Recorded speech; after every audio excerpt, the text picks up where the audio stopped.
Welcome. I'm Kinetic Symphony. I hunt down and report on weird and true mysterious stories, from glitches to the paranormal. Would you like even more content? Here's my Patreon. Now onto the stories. Case file number 1143, written by DScaramouche, A Biker's Strange Multiverse Journey. I left work at 20:39, or 8:39 p.m. My home was about 30 miles away. I hopped on my motorcycle and got on the road. Just as I got into the access ramp, I blinked heavily to avoid being blinded by a passing truck.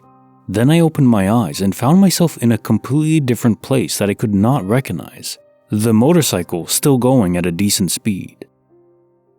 The highway that takes me home was accompanied by the usual urban landscape. I was sitting in the middle of a small road with woods around me. I felt stiff and cramped, as if I had been riding for miles non-stop, and my helmet was gone from my face.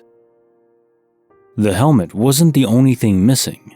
Once I stopped, I realized my jacket, wallet, my backpack, and my shirt were all gone. I was riding in my tank top. The clothes I had left were stained with mud and torn in a few places, and I had a dozen small cuts and bumps on my forearms and hands. Also, my knuckles and wrists hurt as sin. I pulled up Google on my phone and found that I had gone almost 136 miles in the opposite direction I was supposed to take. I had left at 8:39. It was now 4 o'clock in the morning. I had no idea how I got there, where my stuff went, how I had refueled the motorcycle on the way, and why I didn't remember a single part of it. My bike was running on fumes and died a few miles later, still in the middle of nowhere. I ended up having to call the cops to be rescued given the circumstances, who were just as puzzled as I was, but in the end, all I got was a tow for my bike and a ride to the hospital. The cuts on my arms? The doctor said it looked like the scratches someone gets from either rock climbing or being around thorns. 2 knuckles on my right hand were fractured, and I had dislocated my index finger on the left hand. It had partially snapped into place. The bike had no damage to it whatsoever, so I ruled out an auto accident or falling off. Only supposed explanation is that at some point I got off the bike and decided to play Rambo in the woods, then went boxing with a tree. It was weird as hell.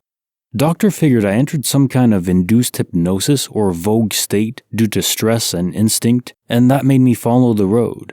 I don't feel like this explains it at all, because it still doesn't explain how I managed to refuel the bike, where my stuff went, and where my 8 hours had gone. I never figured out anything about this incident, since nothing really bad happened to me, despite the fact that someone tried to use my missing credit card to pay for $50,000 worth of crap. Also, I just realized something. My motorcycle is a Harley 883 Roadster 2011, which I converted to a 1200cc and took out the speed limiter. It gets up to 200 kilometers an hour, 124 miles per hour, easily, and that's hardly its top speed. When I came to, I was riding at 160 kilometers an hour, 100 miles an hour, which means I was hauling butt either way. It does not take 8 hours for a bike such as mine to make a 136-mile trip. It does take 2 tanks of gas, depending on how hard I ride, but still, this only adds to the confusion now. Case notes for file 1143. A Biker's Strange Multiverse Journey. Damn, this is a cool mystery story indeed. You can make a movie out of this experience. Indeed, we can rule out alien abduction, since it's patently clear you were actually riding the bike yourself. Someone took over your mind, that's also clear.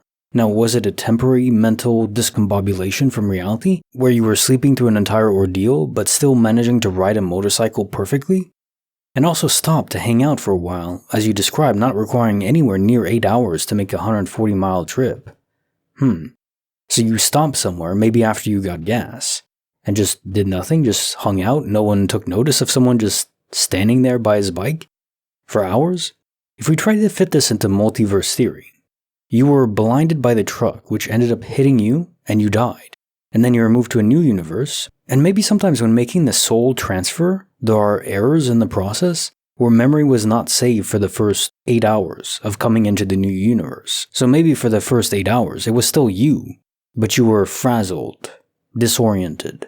making choices and you just don't remember them. Maybe that, but it doesn't explain why you choose to drive 8 hours in the wrong way so slowly. And you were injured, your shirt was gone too.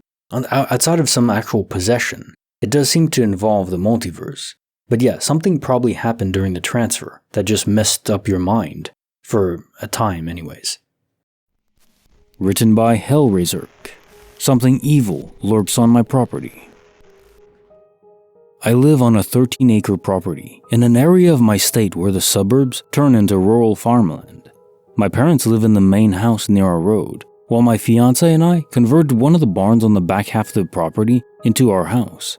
Our house and another barn are set in a pretty wide clearing/pasture, but beyond that, we're surrounded by woods on 3 sides. All of this is to say, we don't get many visitors out here. From the time we moved into the house almost a year ago, there have been some occasions where I get this inexplicable feeling of terror while outside at night. I have lived in the woods my whole life, including in places far, far more remote than here, but I've never had this feeling. The woods are home. In every other place I've lived, they felt like my woods, but not here. I've repeatedly had the feeling that I'm trespassing on someone else's land, someone who is not happy to have me here. The other night, I took my dog out for his last walk. It was around 11 p.m., so it was pitch black outside of the ring of light cast by the floodlights on the side of the house.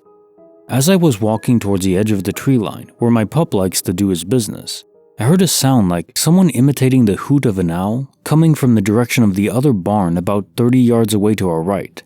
I was so certain that it was a human making the noise that I called out, "Very funny, Dad." I just assumed it was my father closing up the barn for the night, and he was taking the opportunity to try to spook me. No one called back. It was at this point that my dog lifted his head from sniffing all over and froze, staring in the direction of the barn. His hair stood up along his spine, and he started to give a low, menacing growl. Now this dog is obsessed with all people and animals. Everyone is a friend waiting to be made.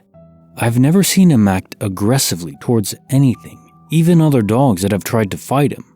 My dad especially is his favorite person on the planet, so there's no way he would have started growling at him.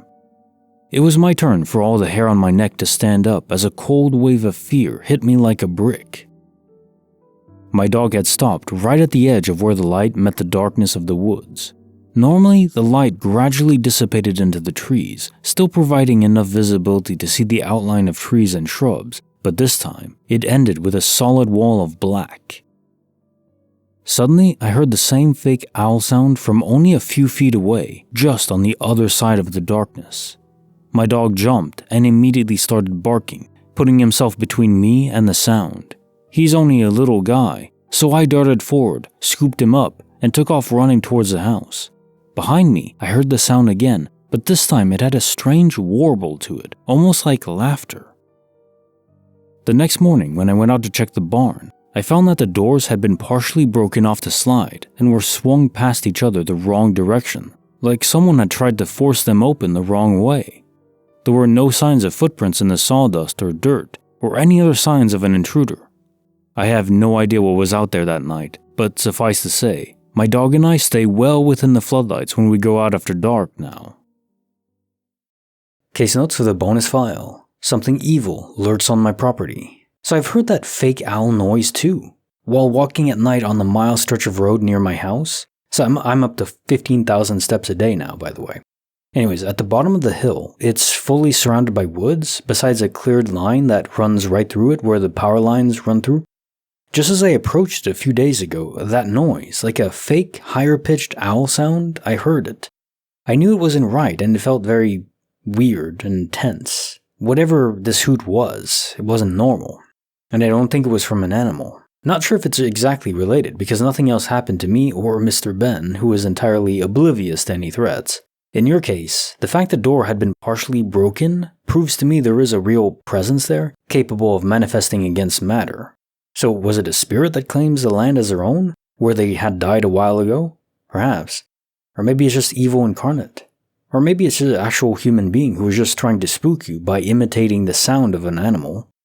Then I don't know what I heard, but yeah, maybe it's just that. Could just be the evil of humanity and some person was trying to break into the barn. I know I've heard too many stories of people describing exactly what you did, particular areas as being heavy with terror, evil.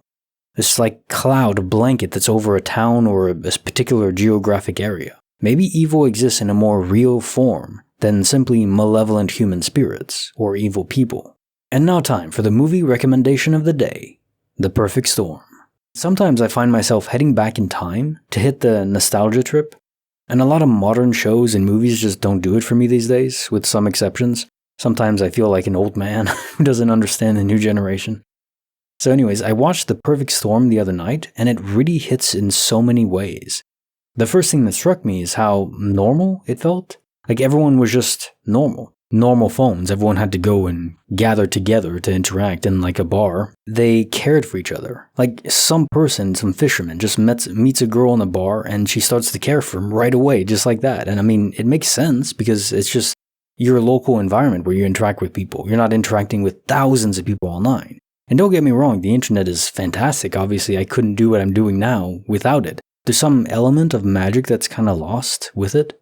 And obviously it's Pandora's box, you can't go back. But it's just something to note. Anyways, the movie is really about character and risk and boldness and connections and love that persists no matter what happens. I think it's truly living life. I won't spoil anything, but it is a movie about fishing, the hurdles involved and persevering in the face of moving mountains.